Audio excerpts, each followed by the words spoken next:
Hello, everybody. Welcome back as we continue our interview series. I'm Don Fisher, your host. This is Mom's Movement and Mindset, how to break through resistance and transform your body and mind. Super excited today. Going to be speaking with a lady I have not had the pleasure of speaking with before. I know she's gonna crush it today. We were just talking about that, but this is Liz Svatek we're going to be speaking to today. And Liz, she believes women aren't born warriors, but become them through their resilient journeys. To help women tell their warrior stories, she hosts the top-rated Conversations with Warrior Women podcast, which airs on Apple, Spotify, and Google Play. She interviews women across the country who have learned to leap for greatness, personally and professionally. Liz inspires women to access their inner warriors through curated masterminds, coaching, speaking engagements, and workshops. She is also the founder of the Warrior Moms, an online community of moms, which inspires them to put themselves back on the list. Hi, Liz. How are you? I love that intro. Thank you so much. I know it's definitely a mouthful, but of course, you've done a lot, so it makes sense. Thank you again for being here. So we'll jump right in, and I want to let you do the talking, let you show, let your genius shine here. So first question for you. What are some examples of times that you experienced resistance in your life stories from the women you interviewed on your podcast, Conversations with Warrior Women? Well, let me just say I'm the queen of resistance. I have an actual crown that I wear daily, queen of resistance. I'm one of those leap before you look type people. I don't look before I leap first.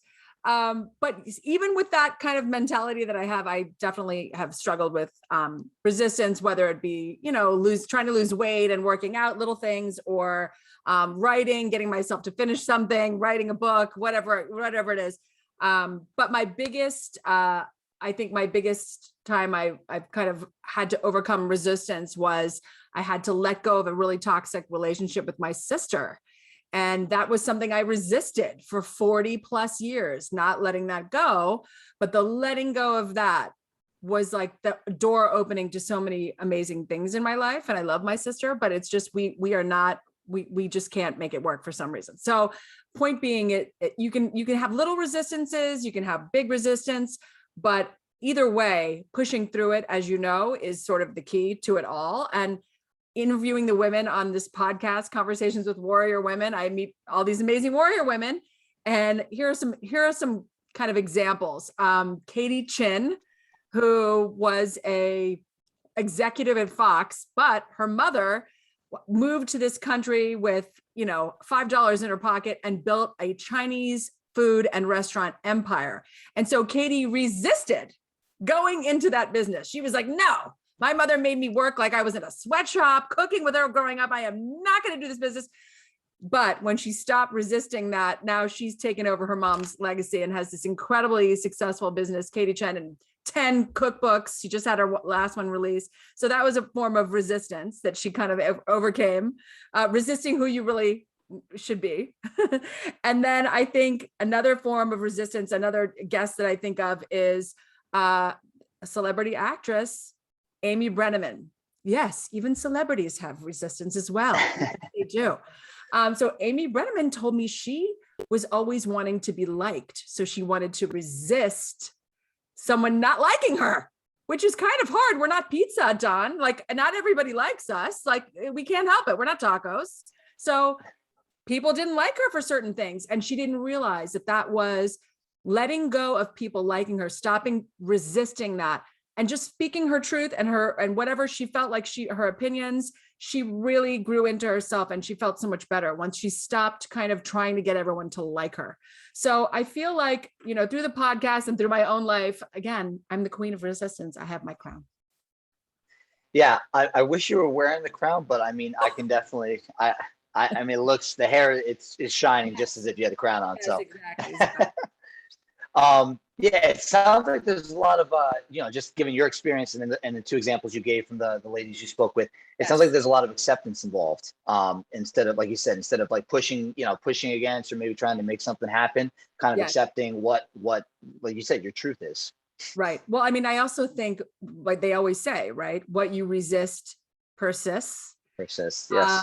I also think what you resist expands. It gets bigger. So the more you resist something, it's almost like the more you've put focus on it and it gets bigger and bigger. So you almost have to have a level of acceptance, right? To have a level, not that you're just going to lay down and take everything, but have a level of like, this is hard.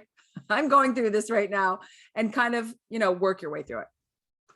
Yeah, I like that because I feel like sometimes it is confused. Like acceptance is not surrender. It's not necessarily giving up. It's Yes. just not fighting what is. But no, Yes. that's awesome.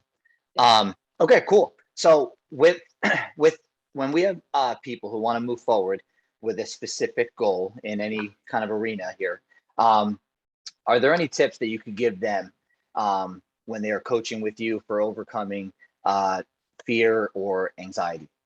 Yes. Well, I have a whole thing that I'm going to give a little freebie. I have a little freebie, a little kind of 12 steps to pushing through resistance. But one of the things I tell people that I work with and women that I work with is that you have to watch what you think. The mind is a crazy little monkey mind. And even just things you say, right? Can't win them all. Oh, I'll never lose the weight. I'm no good with money. I'm never going to find my soulmate. Well, guess what? And so it is. See, the things we think and the things we speak can make things literally persist and expand, just like we're talking about. So I tell people, you got to watch what you're thinking and what you're saying, because there's something about what we think and what we say that will move us closer to our goal or further away. I could sit here and say, oh, I'm terrible with money, and that is all I will see. Things terrible with money. Or I can say I'm a moneymaker. I'm a moneymaker.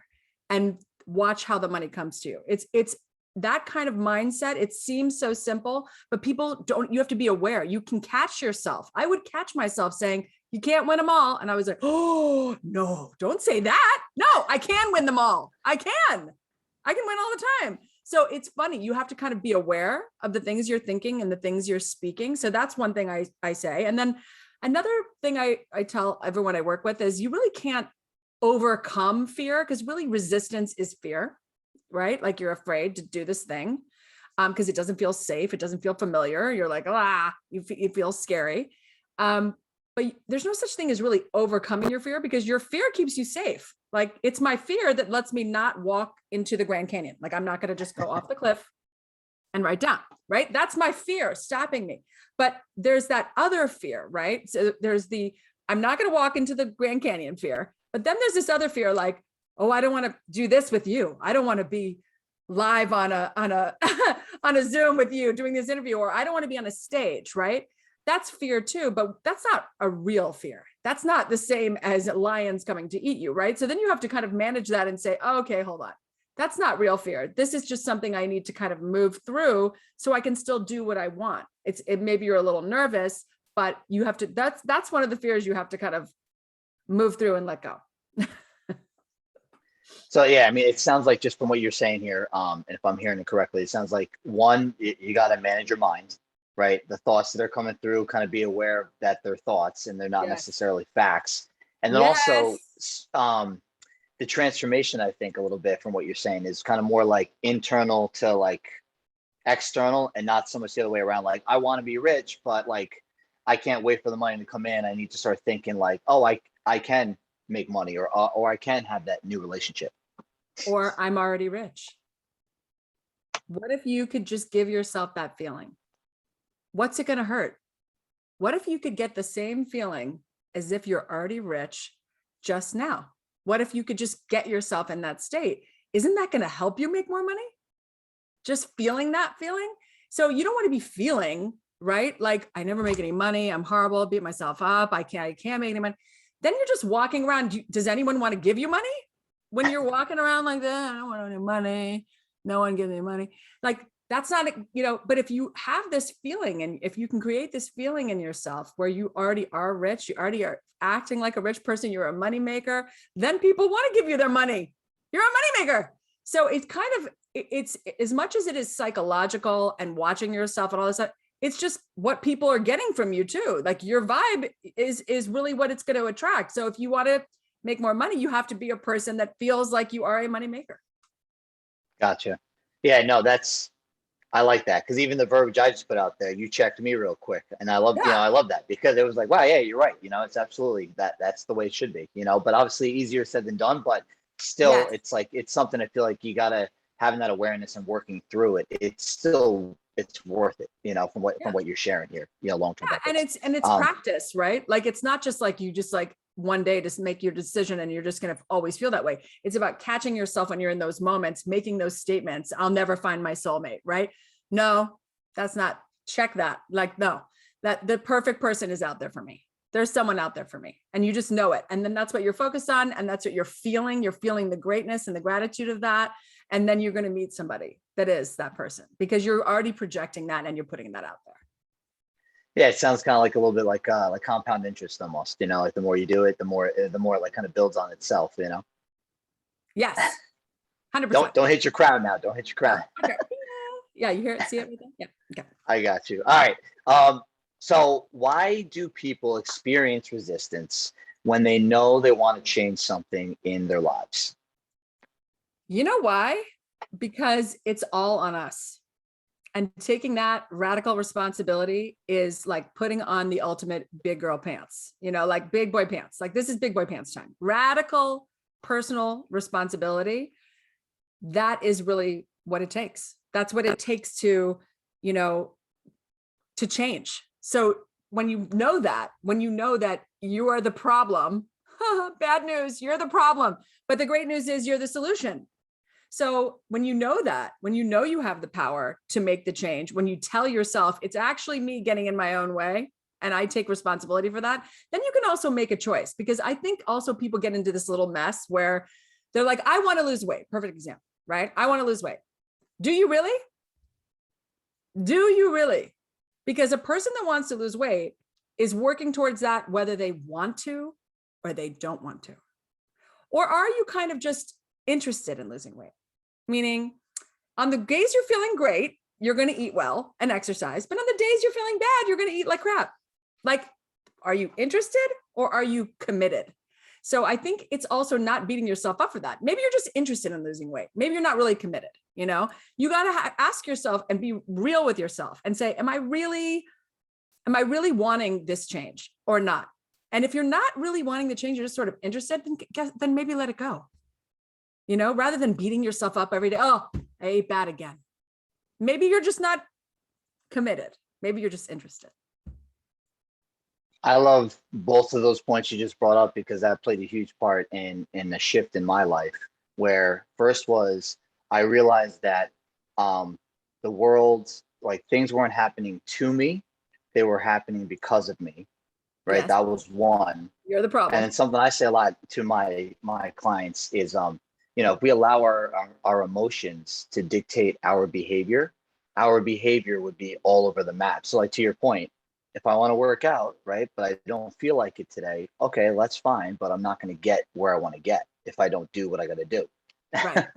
Exactly. But I also think we spend so much time beating ourselves up for all the different things, right? Like you're not hitting the marks, or you're not far enough along, or whatever stupid things you have in your head. And I think that stuff is really debilitating. And you can just stay in that little hamster wheel and get nothing done, just beating yourself up on a hamster wheel. So I think it's important to sometimes just, kind of take some things off the table. If I'm not that interested, if I'm not really committed, I'm going to take that off the table. That doesn't have to be a thing I'm working on right now. Let me work on the things I want, that I am committed to, right? Working right now. I am committed to changing, because I will do that, whether I'm happy or sad, or it's a good day or a bad day. And then you can have these wins. I also think people go a little crazy, which I'm sure you've come across, Don, like in your, health journey.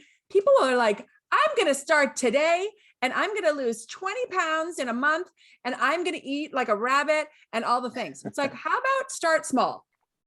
How about start small and get some wins so that you can keep the momentum going? Because I think it's like the fastest road to failure is just like impatience, right? We're just like, why haven't I lost 20 pounds? It's been a month.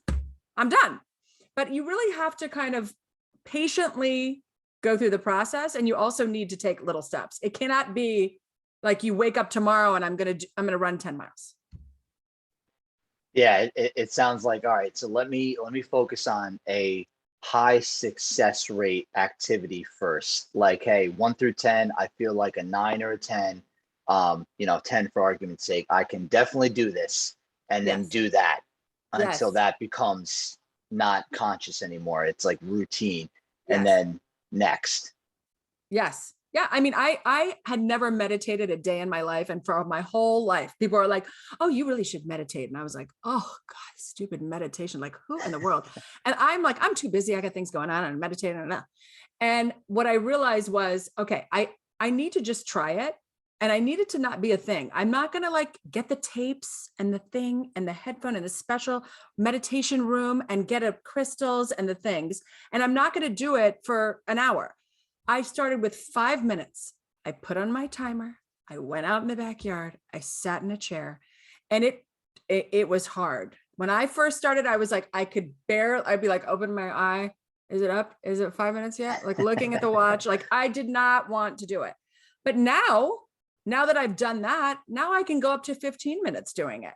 But that is because I started super small, went super slow, and built it over time. And I moved the goalpost based on my wins, right? I moved the goalpost. So now I can do 15, 20 minutes. But if you had told me to do 15 or 20 minutes the first time I meditated, I would have quit after the first day. Yeah, I mean, it's definitely, yeah, it's so true. I mean, I'm also a victim of that myself. There's times in my life where I'm like, okay, tomorrow I'm waking up and I'm going to the gym 5 times this week. I'm going to get to bed at the same exact time, get 7 hours of sleep every single night. I'm going to be on point with it's just overwhelming. And then I'm like, It's screw overwhelming. this. And, like, and to your meditation point, I was speaking with a lady yesterday, and she said, people say to me all the time, she's a yoga instructor. So obviously part of what she does with people is works on meditation. She's like, oh yeah, Yes, yes. people say, oh, I'm terrible at meditating. She goes, have you ever just sat and stared at the sunset? Like, again, like you were saying with the Start backyard, I guess small. just start with what you can do, and Yes, do well right now. yes. So no, that's great. I love that. Start small, and it's not sexy. And I feel like sometimes that's why people don't do it. Well, and also people are impatient. They want the result. Yeah. They want the giant result within 5 minutes. Yeah. This is not Burger King. This is your life. Oh man. All right, cool. No Burger King, and we're starting in the Don't backyard. eat Burger Five King. minutes. It's horrible for you. So just don't do any of that. No, I'm right there with you. All right, Liz. So when you have potential coaching or mastermind clients voice their concerns to you Yeah. about, let's say, time or money, or like you actually just mentioned it, I'm busy. How do you guide them and help them to get out of their comfort zone to move forward with what it is that they're trying to change? I mean, there's probably a couple things. Well, first of all, I would say, like, what do you do for yourself? Because most women do nothing for themselves. So I would encourage them to do something for themselves, which sometimes is scary to women because women like to do for others and they like to be busy. So doing for yourself can be a scary thing. It can be like another thing you need to baby step in, like, ooh, I'm going to just like take 5 minutes and sit in the yard, But another thing I would say is, and I say to women all the time, is there's only this life. This is your big, beautiful one life. And do you really want to get to the end of it and say, wow, I didn't go for it. I just didn't, you want to be like, I lived, I went for it. I went for my goals and my dreams. You want to live that big, beautiful life, even if it's a little scary, because remember, that's not real fear. That's not the Grand Canyon fear. That's just the little fear that you just have to kind of like, you almost need to take your little fear person and take them and put them in a little chair next to you, because they're just going to be there, and they don't get to drive the bus, but they can sit next to you and be in a little small chair. So I think it's important to know it's your one life. This is really the one life you've got, and you should live it the way you want to live. And then sometimes I also think you have to wait for the invitation. So it's, as much as I put invitations out and I say, oh, I'm doing this mastermind, or I'm doing this workshop or class or coaching thing, I put it out there and the right women come. I don't need to be chasing these women down. You should really do this, because that's not really what it's about. Sometimes you need to wait for the invitation. When you contacted me, you said, hi, Liz, I got your name. I'd love for you to be a part of this. Now, if I was like, oh, I really don't have time, you would have been like, okay, cool. And like moved on to the next lady. I was like, yes, this seems like something I'd really like to do. I mean, I think when you have somebody who's committed, that's the kind of people you want to work with. people who are committed and want to do the thing. If you're already dragging the person to work with you and to be your client, then you're going to kind of be dragging them the whole time. So it's kind of a theme, you know? So I feel like sometimes it's important to just wait for the invitation. You know, you're putting your stuff out and wait till somebody responds. It sounds like living that way too, which I'm totally behind. I love it. Sometimes like I don't know, let's say you have like the outcome goal, right? And you were saying before, like, hey, I want to chase that. I have this one beautiful life. I don't want to just live in regret. I feel like probably like in chasing that goal, other things like along the way will probably happen that you probably didn't even consider or even think about happening, you know, but they won't happen obviously unless you take that step. Yeah. I mean, and I think, you know, sometimes we have to leap before we look and just say, you know, I know that like that feels like it scares me, but maybe that's like the next thing I need to do. And because you don't know what kind of awesome things are going to come from that, who you're going to meet, what you're going to learn. I mean, you don't want to be spending your life sitting in front of the television, you know, just watching other people live their lives. You want to live your life and do your things. And you can't really live life unless you kind of engage in life and you accept invitations and you push yourself forward and say, I'm going to try that. What's the worst that could happen? I'm not going to die. If I speak on the stage, I will live. If I mess up, who cares? You know, what do you really have to lose? You really have to ask yourself, do I really have anything to lose by doing this? I don't. Yeah. So, all right, we got Grand Canyon fear, stay away from the edge. Yes. All right. That's Not real Grand fear. Canyon fear. Yeah. Real Yes. fear. There we go. That's That's real the fear. terminology. So we got real fear, falling off the edge. Let me stay Yes. away. Right. Yeah. And then other fear, maybe let it guide me. Like there's the invitation. Like, hey, there's the knock on the door, you know? Yes. Like I'll give you double one. All right. Last question here, Liz. Yes. So and again, you're right, you kind of checked me earlier with this. So I don't want to say overcoming resistance, but working through the resistance. Yes. Can you speak a little bit as to how that will help people to develop resilience and allow for them to face larger challenges down the road? Well, you hit on it before. If you use your fear like a blueprint, like if you think about the people who are doing incredible things, right? Like maybe you think of Oprah, okay? Everything that she's done, even when she was huge, right? She's Oprah. She's got this show. She retired. You don't think that's scary? She retired this super popular show. And then what did she do? She decided to start a network. She knew nothing about starting a network and she did it. It scared her to death. But I think the thing is that fear, the people who are really living, you know, doing incredible things like Richard Branson, they're doing the things that they are afraid of because that fear is like a little blueprint. That fear that's not the Grand Canyon fear is like a little roadmap, a blueprint, like you were saying, to living this incredible life. Because if you're even having the thought that you want to do something, that's not a thought everybody's having. Like my girlfriend wants to write a cookbook. I don't want to write a cookbook. I have zero desire to write a cookbook, but it scares her. She wants to write a cookbook. It scares her. That's the very thing she should be doing. That's not Grand Canyon fear. That's her afraid that she can't do it, or she doesn't think anyone will buy it, or she doesn't know how to do it. But that's her blueprint. And I think when people live that way, when they say, okay, wait, which fear is this? It's not the Grand Canyon fear, it's the other fear. Okay, wow. Why am I having that fear, that resistance? What is that about? Right? When you investigate into that, it really is the thing you really are wanting to do. You're just feeling this little fear about doing it. But you don't want to block yourself from that. Instead, you want to use it as like a divining tool to know like what's going to happen next. But also, it's like we said before, it's small steps. You cannot scare the hell. Like if you want to speak on a stage and you've never spoken on a stage, you're not going to just go speak on a stage. No. Do a Facebook Live first. Do a Zoom conference. Do a podcast. Get your feet wet. Go in the small little steps. And then by the time you are speaking on the stage, you feel more comfortable. You need to kind of get yourself out of that fear zone and into a more familiar and comfortable safe zone. So by the time you get on the stage, you're still going to be nervous, have a little fear, but it's not going to be like going from 0 to 60. You know, the one thing I'm like thinking of right now, like from everything you were saying, have you ever seen, there's a YouTube video with Will Smith, and he talks about skydiving. Do you Yes, ever happen to catch that clip? yes, And yes, he finishes it by saying like, the one thing for like 48 hours, right, which is skydiving, that he was so afraid of, and he allowed that fear to like rob the 48 hours leading up to jumping out of the plane. yes, Jumps out of the plane, and he goes, it was like pure bliss in that moment, you know. And so he says, he finishes up by saying like some of the greatest moments in life are like on the other side of fear, you yes, know.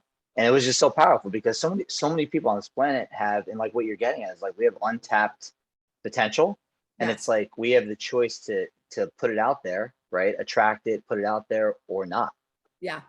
And we're always going to get off track. I think that's the other thing too. I think it's people think someone like Oprah or Will Smith, they just don't get off. They don't get off track, or they're not afraid, or they don't have they all have resistance. They all have it.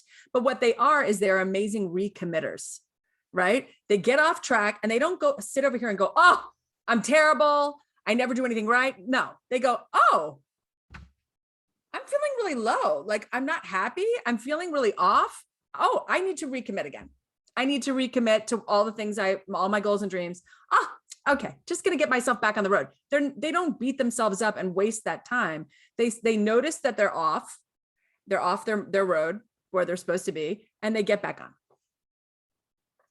Yeah, it's like you know, and well, I guess we could end on this point. I want to let you speak on it too, if anything comes to mind. But it's like using, you know, failure is not like the finish line. It's more like a data point, you know, or a Yes. reference point. And it's okay, Yes. that didn't work. Let me not quit. Let me just adjust, right, and then keep Yeah. going. Yes, and I think you know what, everybody has good intentions. It's not that you're not going to fail at things, but it's about, what do you have to lose? Again, this is your one big beautiful life. So what do you fail something? I mean, I would rather be a person that has failed at 10 things than to be a person who's never done the 10 things. So I think, and who do you want to sit next to at a dinner party? The person who's doing the things and maybe has failed and maybe has won also? Or do you want to sit next to the person who's like, oh no, I never tried that. Never done it. Never done anything. Like Yeah. it's just, it's your one big beautiful life. Get it. So it's our one big beautiful life. Let's get it. We'll end on that point. So again, everyone watching at home here, this is Liz Swatek. I got to say it Good job. right. You did it. Yes. Liz Perfect. Swatek. All right. This is, again, and I'm your host, Don Fisher. This is Mom's Movement and Mindset, how to break through resistance and transform your body and mind. Liz, again, thank you so much for taking time out of your day to be here. That was awesome. And I figured as much.